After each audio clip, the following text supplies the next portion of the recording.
Hi, இன்னைக்கு சிம்பிளான ஒரு ஸ்நாக்ஸ் ரெசிபி பண்ண போறேன். இந்த பொட்டேட்டோ சீஸ் பால் நான் எப்படி செய்யறேன்னு பார்க்கலாம். நான் 5 உருளைக்கிழங்கு வேக வச்சு மசிச்சு வச்சிருக்கேன். அதுல 1 table spoon garlic paste add பண்ணலாம். தேவையான அளவு சால்ட் அண்ட் பெப்பர் ஆட் பண்ணிக்கோங்க. நான் இதுல 1 டேபிள் ஸ்பூன் பெப்பர் ஆட் பண்ணியிருக்கேன். நல்லா மிக்ஸ் பண்ணலாம். நல்லா மிக்ஸ் பண்ணதுக்கு அப்புறம் சின்ன உருண்டை பிடிச்சி அதுக்குள்ள சீஸ் ஸ்டஃப் பண்ண போறேன். ஒரு பெரிய சீஸ் கியூபை குட்டி குட்டியா கட் பண்ணி வச்சிருக்கேன். உருளைக்கிழங்கு உருண்டை பிடிச்சதுக்கு அப்புறம் இந்த மாதிரி கையில பரத்தி ஒரு சின்ன சீஸ் கியூப் உள்ள வச்சு க்ளோஸ் பண்ணலாம். இந்த சீஸ் கவர் பண்ற உருளைக்கிழங்கு கோட்டிங் ரொம்ப தின்னா இருக்க கூடாது, இல்லைன்னா ஃப்ரை பண்ணும்போது சீஸ் வெளியே வந்துடும். இதே மாதிரி மற்ற பால்ஸ் எல்லாம் ரெடி பண்ணலாம்.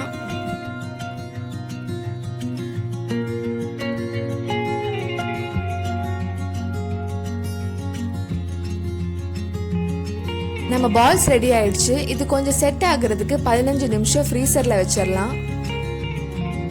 பொட்டேட்டோ பால்ஸ் பிரெட் கிரம்ஸ்ல கோட் பண்ணி ஃப்ரை பண்ண போறோம். பிரெட் கிரம்ஸ் ஈஸியா ஒட்டுறதுக்கு கொஞ்சம் மைதா பேஸ்ட்ல டிப் பண்ணி கோட் பண்ணலாம். 2-3 டேபிள் ஸ்பூன் மைதா, கொஞ்சம் தண்ணி ஊற்றி மிக்ஸ் பண்ணலாம்.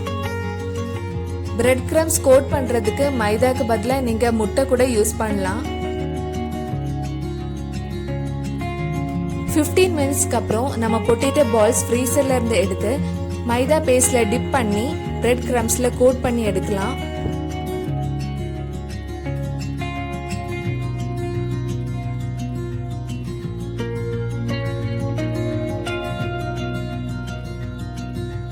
எல்லா பால்ஸையும் பிரெட் கிரம்ஸ்ல கோட் பண்ணியாச்சு. நம்ம இன்னைக்கு ஃப்ரை பண்ணி எடுக்கலாம். ஒரு கடாயில கொஞ்சம் எண்ணெய் ஊத்தி ஃப்ரை பண்ண போறேன்.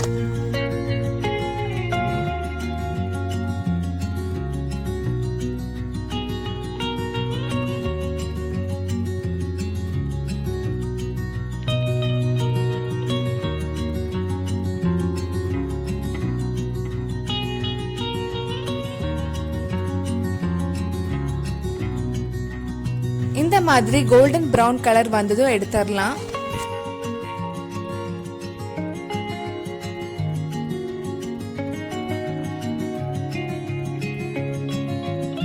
இந்த மாதிரி மற்ற பால்ஸையும் ஃப்ரை பண்ணி எடுத்துடலாம்.